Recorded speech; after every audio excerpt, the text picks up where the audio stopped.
Você já precisou participar de uma aula bem chata, de uma matéria chata, só que você precisava estar presente, participar, assistir essa aula para poder alcançar um objetivo específico? A vida é uma escola com vários professores e dois deles se chamam dor e sofrimento. E as matérias deles, o conteúdo dessas matérias, geralmente servem para moldar o caráter do ser humano. E é exatamente sobre isso que nós vamos falar no vídeo de hoje, baseado na revista de EBD que estamos estudando lá na Escola Bíblica Dominical, na igreja onde eu congrego.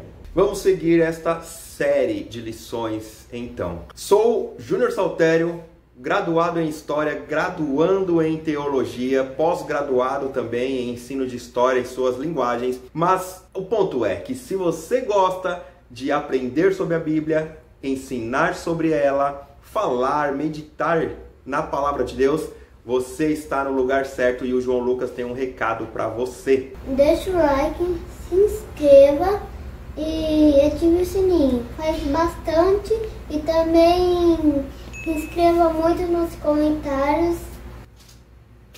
É isso aí, filhão. Tchau. No capítulo 7, versículos de 1 a 5 do livro de Eclesiastes, Salomão usa pelo menos 5 vezes os termos comparativos melhor do que, para expressar, para mostrar para a gente que algumas coisas que nós consideramos ruins, na verdade, são caminhos que nos conduzem para coisas boas, ou realmente são coisas boas, ou superiores do que as coisas que nós consideramos boas de verdade. Vamos ver isso de perto.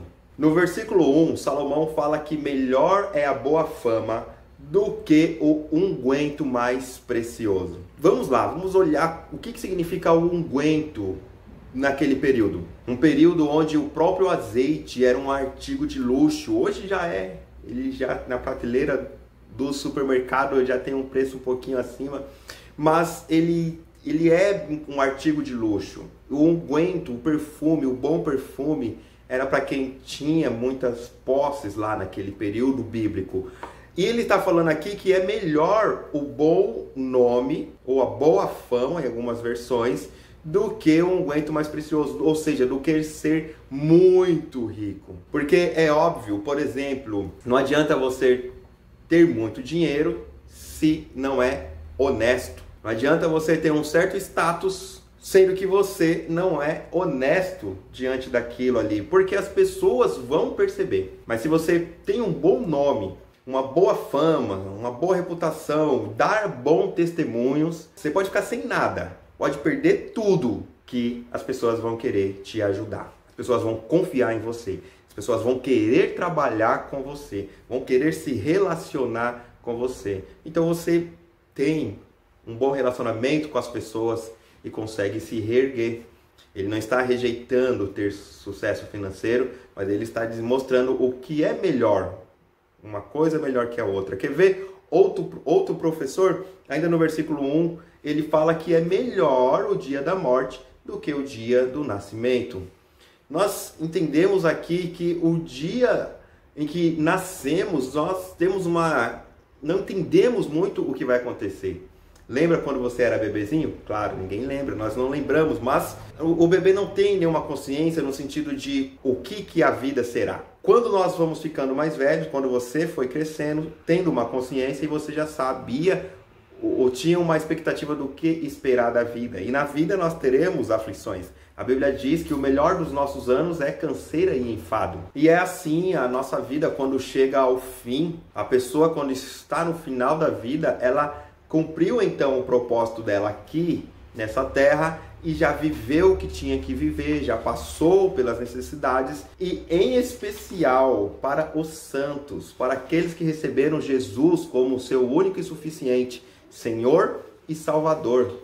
Esses irão morar com o Pai. Então a própria Bíblia diz, Salmo 116:15, preciosa é ao Senhor a morte dos seus santos. para o Senhor é uma alegria. Então está aqui um outro grande professor que realmente pode nos trazer sofrimentos momentâneos, mas a matéria dele nos faz fortalecer o nosso caráter. E ligado a isso, nós temos um outro professor, quando o sábio diz que é melhor ir à casa onde há luto do que ir na casa onde há banquete. Por quê? Porque uma festa ela proporciona alegria e não é proibido estar na festa, não é proibido viver em alegria.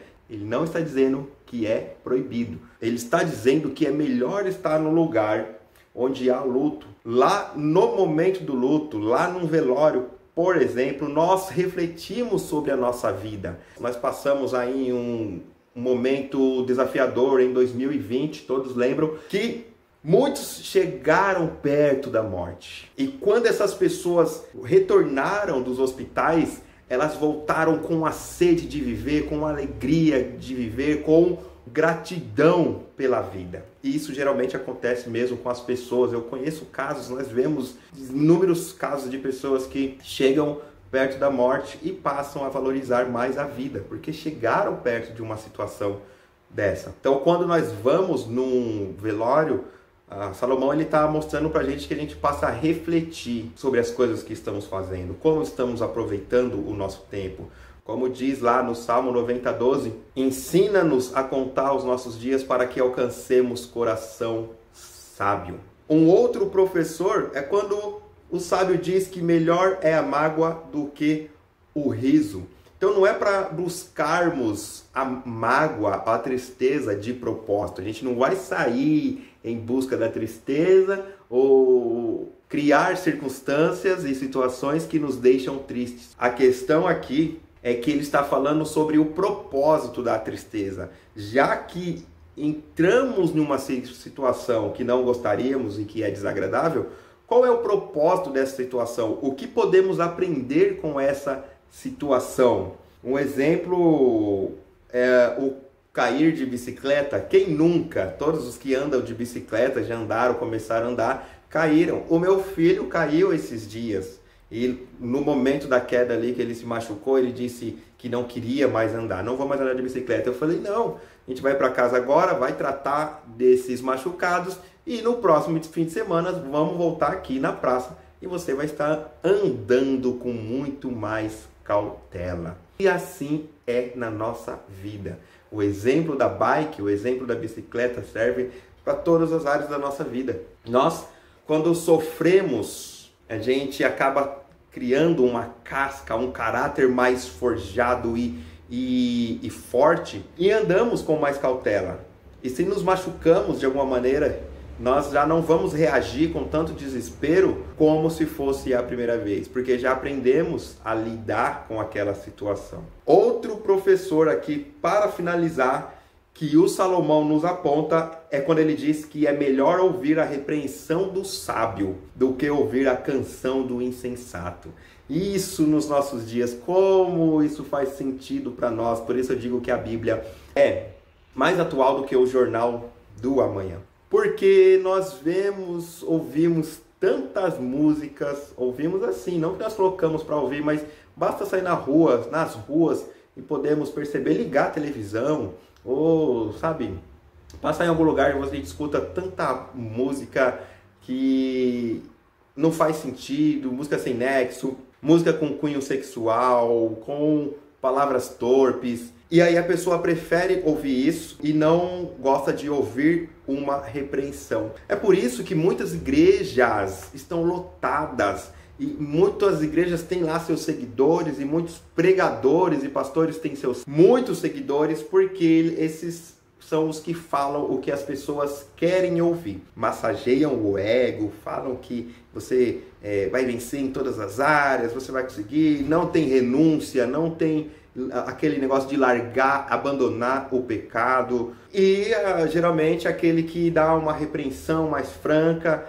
mais duro ali, a igreja acaba ficando vazia. Hebreus 12, versículo 11 mesmo diz que nenhuma correção no momento parece ser motivo de alegria, mas depois nós percebemos que aquilo realmente nos fez bem.